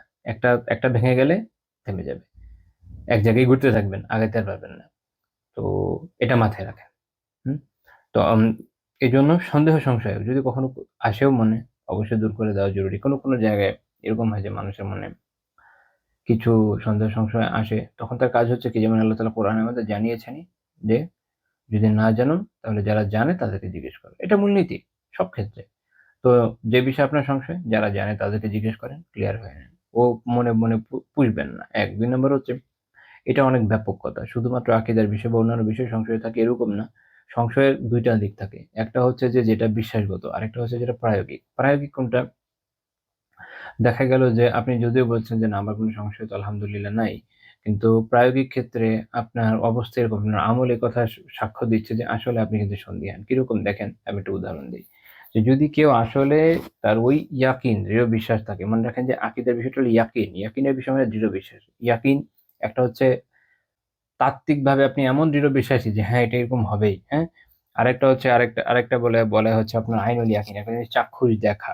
আপনি তাত্ত্বিকভাবে জানেন যে পৃথিবীতে ইংল্যান্ড বলে একটা দেশ আছে, যুক্তরাজ্য বলে, গ্রেট ব্রিটেন বলে একটা দেশ আছে, লন্ডন তার রাজধানী। এটা আপনি জানেন। এমনভাবে জানেন যে আপনি দৃঢ় বিশ্বাসী আসলেই আছে। যদি আমি জীবনে কখনো যাইও নাই, দেখিনি। আর আপনাকে ওখানে নিয়ে যাওয়া হলো, আপনি সরাসরি দেখলেন, আপনি হচ্ছে লন্ডন সিটি। এটা হচ্ছে আপনার কি? আইনুল ইয়াকিন। নিজ চোখে দেখে বিশ্বাস করেন, আচ্ছা আসলেই আছে। তো তাত্ত্বিকভাবে ওই দৃঢ় বিশ্বাসটা থাকা খুব দরকার। এখন কেউ যদি আপনাকে এসে বলেও, আপনি কিন্তু, যে কেউ যদি এসে বলে যে না আসলে এমন কিছু নাই, এটা ইহুদি খ্রিস্টানদের ষড়যন্ত্র, আসলে ব্রিটেন বলে কিছু নেই, লন্ডন বলে কিছু নাই। আপনি তো তাকে পাগল ঠাওরাবেন। কারণ আপনার এইরকম দৃঢ় বিশ্বাস আছে। তো দ্বীনের বিধানগুলোর ক্ষেত্রে, আকীদার বিষয়গুলোর ক্ষেত্রে, পরকালের বিষয় এবং সব বিষয়ের ক্ষেত্রে কিন্তু আপনার দৃঢ় বিশ্বাসটা এরকম থাকা লাগবে। এখন চিন্তা করেন তো আছে কিনা? এটা। যদি ওইটা আপনার থাকে তাহলে আপনি আল্লাহকে রব হিসেবে পেয়ে, রাসূলুল্লাহ সাল্লাল্লাহু আলাইহি ওয়াসাল্লামকে রাসূল হিসেবে পেয়ে, ইসলামকে দ্বীন হিসেবে পেয়ে এমনভাবে সন্তুষ্ট হয়ে যাবেন যে আপনার দ্বীনের প্রত্যেকটা বিধানের ক্ষেত্রে আপনার চিন্তা হবে সামি'না ওয়া আতা'না, শুনলাম এবং মানলাম। একই রকমভাবে দ্বীনের জন্য যেকোনো আত্ম-উৎসর্গ বা যাই করতে হোক আপনি এটা নিয়ে মাথা ঘামাবেন। মানে উভয় মাথা আপনি ঘামাবেন না। আপনি তো পরকালের কল্যাণের ব্যাপারে দৃঢ় বিশ্বাসী। আপনি আল্লাহ তাআলার সাহায্যের ব্যাপারে আপনার ইয়াকিন আছে। ইয়াকিন আছে মানে কি? ওই যে লন্ডন যেমন আছে আপনি দৃঢ় বিশ্বাসী, ওটাও আসবে, এটা আপনি দৃঢ় বিশ্বাসী। ঠিক? এই। তো সেটা যখন থাকবে তখন আপনার মধ্যে রায় বা সন্দেহ সংশয় নাই, এটা বলা যাবে। কিন্তু যখন থাকে না তখন আসলে আমরা যেটা নিয়ে ঘুরি সেটা আসলে দৃঢ় বিশ্বাস না, সেটা হচ্ছে ধারণার মতো। এইজন্য দৃঢ় বিশ্বাস খুব জরুরি। তো সন্দেহ রাখা, মনে রাখেন এটা একটা কবিরা গুনার মধ্যে পড়ে। এইজন্য শেখ রাহিমাহুল্লাহ তাআলা এই অধ্যায়টা এনেছেন। এখানে কয়েকটা আয়াত উল্লেখ করেছেন। ১ম এ এনেছেন সূরা আল হুজুরাতে ১৫ নম্বর আয়াত। আল্লাহ তাআলা বলছেন, "ইন্নামাল মুমিনুনা আল্লাযীনা আমানু বিল্লাহি ওয়া রাসূলিহি সুম্মা লাম ইয়ারতাবু", যে তারাই তো মুমিন যারা আল্লাহ এবং তার রাসূলের প্রতি ঈমান এনেছে এবং এরপরে আর সন্দেহ পোষণ করে নাই। এরপরে আর সন্দেহ পোষণ করে নাই। শেখ সাবুনী রাহিমাহুল্লাহ তাআলা সফওয়াতুত তাফাসিরের ব্যাখ্যায় বলছেন, সুম্মা লাম ইয়াশুক্কু ওয়া লাম ইয়াতাজালজালু ফি ঈমানিহিম, অর্থাৎ এরপরে তারা তাদের ঈমানে সন্দেহ সংশয়ে পতিত হয় নাই। এরকম দৃঢ় বিশ্বাস থাকতে হবে যে সন্দেহ সংশয়ে পতিত হওয়া যাবে না এবং তাদের এই বিশ্বাস টলে যায় নাই। এরকম কেঁপে ওঠে নাই। বাল সাবাতু আলা তাসদীকি ওয়াল ইয়াকিনি, বরং এই যে তাদের যে সত্যায়ন দ্বীনের প্রতি, ঈমানের প্রতি এবং তাদের যে দৃঢ় বিশ্বাস, এটার প্রতি তারা অবিচল, অটল, অবিচল থেকেছে। এইরকম বিষয় থাকা লাগবে। যখন এটা থাকবে, অর্থাৎ কোনোভাবে সন্দেহ সংশয় মনের মধ্যে যাবে না এবং নিজেকে দৃঢ় বিশ্বাসের উপর রাখা যাবে, তখন বোঝা যাবে যে আপনার আসলে ইয়াকিন বা ওই যে যেটা বলছি যে ইয়াকিন থাকা জরুরি, সেটা থাকবে। আল্লাহ তাআলা সূরা বাকারাতে বলেছেন ৪ এবং ৫ নম্বর আয়াতে, ওয়াল্লাযীনা ইউমিনুনা বিমা উনজিলা ইলাইকা, যারা এর উপর ঈমান আনে, কিসের? যা আপনার প্রতি নাযিল হয়েছে, অর্থাৎ এই যে দ্বীন শরিয়া যা আছে সব। ওয়া মা উনজিলা মিন ক্বাবলিকা, এবং আপনার আগে যা নাযিল হয়েছে সংক্ষিপ্তভাবে তার উপর ঈমান রাখে। ওয়া বিল আখিরাতি হুম ইউকিনুন, এবং তারা আখিরাতের ব্যাপারে ইয়াকিন রাখে, দৃঢ় বিশ্বাস রাখে। আখিরাতের ব্যাপারে দৃঢ় বিশ্বাস রাখে। আখিরাতের ব্যাপারে খালি ধারণা না, আসলেই আছে দৃঢ়তার সাথে। যা যেকোনো সময় মৃত্যু হতে হবে এবং মৃত্যুর পর থেকে আখিরাত শুরু হয়ে যাবে। দৃঢ় বিশ্বাস থাকতে হবে। সাবুন হিমালতার তাফসীরে বলছেন যে অর্থাৎ ওয়া ইয়াতাকিদুনা ইতিকাদান জাযিমা লা ইউলাবিসুহু শাক্কুন আও ইরতিয়াবুম বিদ-দারিল আখিরাতি আল্লাতী তাতলু আদ-দুনিয়া, যে তারা আখিরাতে দৃঢ় বিশ্বাস করে, মানে তারা আখিরাতের এই যে দারুল আখিরা, আখিরাতের যে জীবন, তার প্রতি এমন দৃঢ় বিশ্বাস পোষণ করে যেটার মধ্যে কোনো সন্দেহ বা দ্বিধা মিশা নাই। অনেকের এরকম মনে হয় যে, বলি আচ্ছা এই সবকিছু বলার দরকার নেই। কারণ হয় কি, কিছু মানুষ আছে যাদের মধ্যে কোনো সন্দেহ সংশয় নেই। কিন্তু যখন কারো থেকে কিছু শুনে ওই ইনপুট নিয়ে নেয়। নিয়ে ওসওয়াসায় ভুগতে থাকে। তো এইজন্য আমি এটা বললাম না। সবকিছু বলা ঠিক না, কি বলেন? তো যাই হোক, কিছু মানুষ আছে যে তাদের মধ্যে আসলে সন্দেহ সংশয় কোনো ফর্মে একটু একটু থাকে। তাদের মনে হয় যে আম আচ্ছা, আমি তো আমল করছি, বাট যদি না হয়, এরকম কিছু চিন্তা কখনো হয়, সেগুলো কখনো পাত্তা দেওয়া যাবে না, মনে রাখেন। বরং ইয়াকিন রাখতে হবে, ইসলামের প্রত্যেকটা বিষয়ে দৃঢ় বিশ্বাস রাখতে হবে। হুম? যখন আপনি এটা রাখবেন, আল্লাহ বলছেন, উলাইকা আলা হুদাম মির রাব্বিহিম। এরা হলো তারা যারা তাদের রবের হিদায়াতের উপর আছে। তাহলে হিদায়াতের উপর থাকার মানে হলো এটা যে এই বিষয়গুলো ঈমান এবং এই দৃঢ় বিশ্বাসটা থাকা লাগবে। উলাইকা হুমুল মুফলিহুন, আর এরা হলো সফলকাম। সফল হতে হলে এটা লাগবে। আচ্ছা, পরের আয়াত শেখ রাহিমাহুল্লাহ তাআলা উল্লেখ করেছেন সূরা আল জাসিয়ার আয়াত 32 নম্বর আয়াত। ওয়াইদা কিলা, যখন বলা হয়, ইন্না ওয়া'দাল্লাহি হাক্কুন ওয়াস-সাআতু লা রাইবা ফিহা, যে নিশ্চয়ই আল্লাহ তাআলার ওয়াদা সত্য এবং কিয়ামতে কোনো সন্দেহ নাই। কিয়ামতে কোনো সন্দেহ নাই। কুলতুম, তখন তোমরা বলো, মা নাদরি মাস-সাআতু ইন নাযুন্নু ইল্লা যান্না ওয়া মা নাহনু বিমুস্তাইকিনিনা।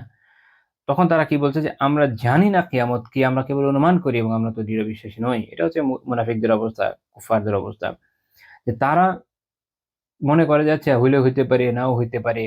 এটা আসলে হবেই, যেটা আমরা দৃঢ় বিশ্বাস রাখি না। ইমাম আবুল লাইথ সমরকান্দি রাহিমাহুল্লাহ তাআলা তার তাফসীর বাহরুল উলুমে বলছেন, অর্থাৎ কুলতুম মা নাযুন্নু ইল্লা যান্নান গায়রাল ইয়াকিন ওয়া মা নাহনু বিমুস্তাইকিনিনা আন্নাহা কাইনা।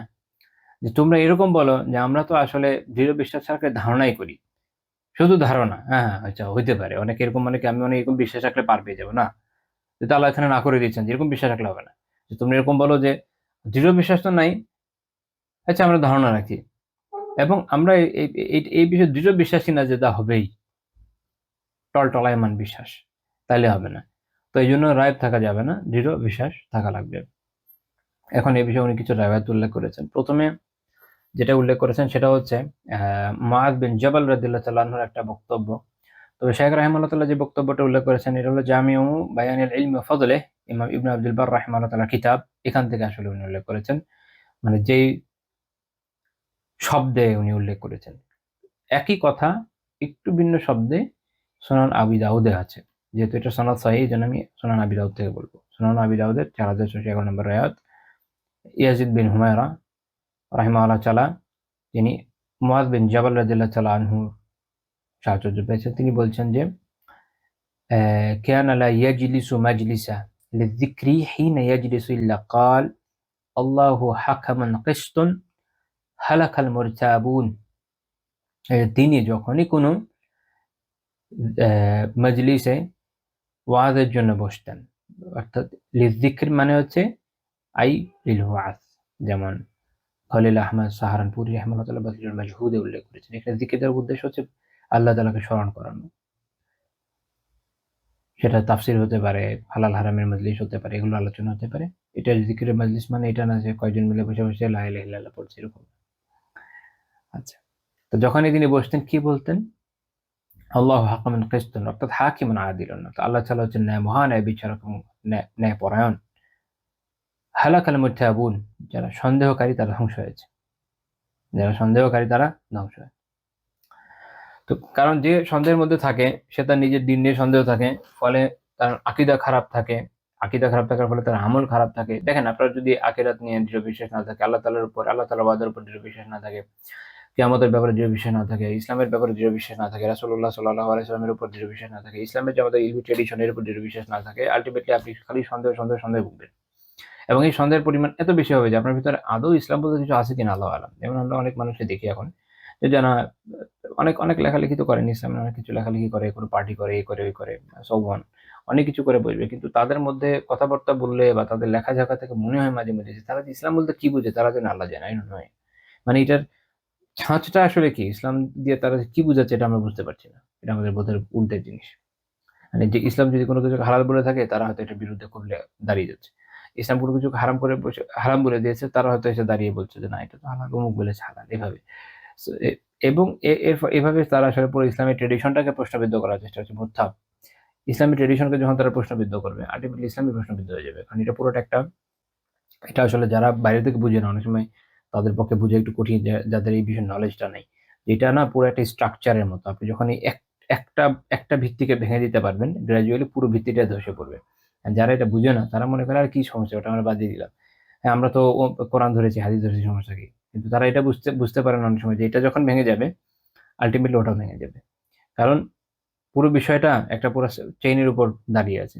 সেই চেইনটা যখন আপনি এক সাইডে বলবেন যে না আমি এটা মানছি না, চেইনটা আমি ছিঁড়ে ফেলবো, তখন আলটিমেটলি পুরো স্ট্রাকচারটা ধসে পড়বে। এখন এটা তো আসলে খুব ক্রিটিক্যাল অ্যানালাইসিস ছাড়া আপনাদের বোঝানোও কঠিন। আমি বলবো না যে অসম্ভব, চেষ্টা করে বোঝানো যেতে পারে, কিন্তু এটা আমাদের আলোচ্য বিষয়ও নয়। শুধু এটুকু মাথায় রাখেন, তাহলে আল্লাহ তাআলা তৌফিক দিলে হয়তো এটুকু বুঝতে পারবেন যে আমাদের আসলে কোন দিকে থাকা উচিত এবং কাদের সাহায্য বর্জন করা জরুরি।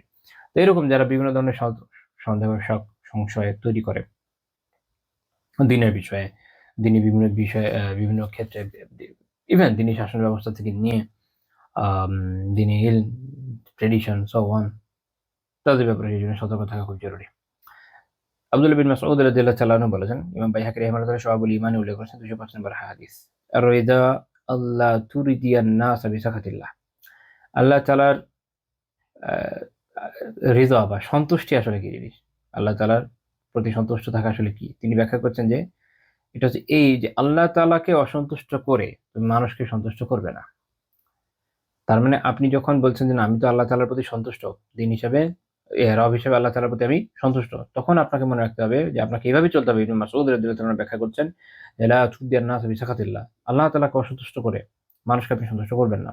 তো যদি এমন হয় যে আল্লাহ তাআলাকে অসন্তুষ্ট করে আপনি মানুষকে সন্তুষ্ট করে যাচ্ছেন আর খুব বয়ান করছেন যে আমি আল্লাহকে রব হিসেবে সন্তুষ্ট, তাহলে আপনি মিথ্যা বলছেন। আপনার নিজের কাজ আপনার বিপক্ষে সাক্ষী। ওয়ালা তাহমাদু আহাদান আলা রিজকিল্লাহ। আল্লাহ তাআলার রিজিকের বিপরীত অন্য কারো প্রশংসা করবে না। প্রশংসা আল্লাহ তাআলার, যে তিনি দান করেছেন। রাজ্জাক হিসেবে, রাজিক হিসেবে তার দিকে মোকাব্বিল হতে হবে, আরেকজনের দিকে না। ওয়ালা তালুম আহাদান আলা মা লাম ইউতিকা আল্লাহ। আর আল্লাহ যা তোমাকে দেন নাই জন্য কাউকে দোষারোপ করবে না। যখন কিছু পাবে মনে রাখবে এটা আল্লাহ তাআলাই দিয়েছেন। হ্যাঁ, যার মাধ্যমে এসছে, যেহেতু সে একটা ওসিলা, তাকে জাযায়ে খায়ের দেওয়া, দোয়া করা কোনো সমস্যা না। কিন্তু এই যে পরোক্ষ দাতা যে অ্যাকচুয়ালি যার মাধ্যমে এসছে তাকেই মূল মনে করা এবং তার জন্য জীবন পণ করে লেগে যাওয়া, নিজেকে তার জন্য উৎসর্গিত করে যাওয়া, হ্যাঁ? যেটা আমাদের দেশে হয়। মুখে ফেনা উঠিয়ে ফেলে প্রশংসা করতে, করতে, এটা করা যাবে না। মূল প্রশংসা আল্লাহ তাআলার। আল্লাহ না দিলে এর বাপেরও সাধ্য ছিল না এনে দিবে আপনাকে। একই রকম ভাবে আপনি কিছু পান নাই। আল্লাহ তাআলা যদি কোনো কিছু আটকে রাখেন আপনি কোত্থেকে পাবেন? যেই ট্রাই করুক না কেন? তো অন্য কেউ ট্রাই করেছে আপনার জন্য হয়তো, যেমন অনেক সময় হয় যে কোনো ভাইয়ের হয়তো জব নাই। অন্য ভাই চেষ্টা করছে বেচারা তার সামর্থ্য মতো। আর কি করবে? আপনার জন্য একটা কোম্পানি তো বানায় দিতে পারবে না। তো ট্রাই করেছে হয়তো হয় নাই। তাকে দোষারোপ করার কিছু নাই। এট লিস্ট ট্রাই তো করেছে, আলহামদুলিল্লাহ দিনী ভাই হিসেবে যথেষ্ট। আপনি আল্লাহ তাআলার এই তাকদীরের উপর সন্তুষ্ট থাকেন। কারো প্রতি দোষারোপের প্রয়োজন নাই। فإن الرزق لا يسوقه حرص حريص ولا يرده كراهية كاره। তিনি বলেছেন যে কোনো আকাঙ্ক্ষী ব্যক্তির আকাঙ্ক্ষার কারণে রিজিক এসে পৌঁছাবে না। একই রকমভাবে কেউ যদি অপছন্দ করে, তার অপছন্দনীয়তার কারণে রিজিক তার থেকে সরেও যাবে না। অর্থাৎ আপনি অনেক চান রিজিক পাইতে, তাই বলে কি আপনি টেনে আনতে পারবেন? পারবেন না। যা আল্লাহ আপনার তাকদিরে রেখেছেন ওটাই আসবে। অন্যদিকে আপনি যদি না চান, বললেন যে না আমি এমন দুনিয়া বিভাগী হব, আমি কিচ্ছু নিব না, আপনি যতই চেষ্টা করেন রিস্ক আপনি থামাইতে পারবেন না। দেখুন রিস্ক চলে এসছে, আল্লাহ তাআলাই পাঠিয়ে দিবেন, কোনো না কোনো ওয়েতে আপনার কাছে ওই রিজিক চলে আসবে। তো কাজেই এই মেকানিজম বোঝা জরুরি যে দেনেওয়ালা তো আল্লাহ তাআলাই। যদি আপনি আল্লাহ তাআলার প্রতি সন্তুষ্ট হয়ে থাকেন, তাহলে আল্লাহ তাআলাকে বাদ দিয়ে মানুষের পিছে এভাবে পড়ার কোনো দরকার নেই। অতি প্রশংসাও করা দরকার নেই, অতি নিন্দা করা দরকার নেই। সব সময় আল্লাহ তাআলার দিকে নিজেকে মুতাওয়াজ্জিহ বা মনোযোগী রাখতে হবে। তারপর তিনি বলছেন যে ওয়াল্লাহু বিকাসতিহি ওয়া ইলমিহি জাআলা রাওহা ওয়াল ফারাহা ফিল ইয়াকিনি ওয়া রিদা। আল্লাহ তাআলার তার ন্যায় বিচারের মাধ্যমে, তার জ্ঞানের মাধ্যমে প্রশান্তি আর আনন্দ রেখেছেন কিসের মধ্যে? ইয়াকিন এবং রিদার মাধ্যমে। দুইটা বিষয়, ইয়াকিন এবং রিদা। যখন আপনি আল্লাহ তাআলার প্রতি ইয়াকিন রাখবেন এবং সন্তুষ্ট হবেন, তখন আপনি দুইটা জিনিস পাবেন, প্রশান্তি পাবেন, আনন্দ পাবেন। আমরা বলি না প্রশান্তিও নাই, আনন্দ নাই, এই দুইটা যে জিনিস আমাদের মধ্যে নাই, ইয়াকিনও নাই, আল্লাহ তাআলার প্রতি সন্তুষ্টিও নাই। তারপর তিনি বলছেন ওয়াজআলাল হাম্মা ওয়াল হুজনা ফি শাক্কি ওয়া সাখাত। আর দুশ্চিন্তা, দুঃখ দুশ্চিন্তা যা আছে, হাম হুজনে আসলে খুব ব্যাপকতা বোঝায় সহজ কথায়। আপনার অতীত নিয়ে যা দুশ্চিন্তা, বর্তমান নিয়ে টেনশন, ভবিষ্যৎ নিয়ে উদ্বেগ যা আছে, এগুলো যা আছে না, এগুলো কিসের মধ্যে থাকে? থাকে হচ্ছে সন্দেহের মধ্যে এবং অসন্তুষ্টির মধ্যে। যখন আপনি আল্লাহর প্রতি ইয়াকিন রাখবেন না, ইয়াকিনের বিপরীত হচ্ছে কি? শক। যখন আপনি ইয়াকিন রাখবেন না, সন্দেহ থাকবেন। আল্লাহ তাআলা আপনাকে সাহায্য করবেই, আপনি আল্লাহর সাহায্য পাবেনই। তিনি তো আপনার রব, তিনি তো রাজ্জাক, তিনি রাযিক। তিনি না করলে কে রিজিক দিবে? তিনি ওয়াহাব, তিনি দাতা। তিনি দান না করলে কে দেবে? তিনি শাফি, তিনি শিফা না দিলে কে দেবে? তিনি আপনার মালিক, তিনি ছাড়া আপনার কোনো মাওলা নাই। আর কার কাছে আপনি পাবেন?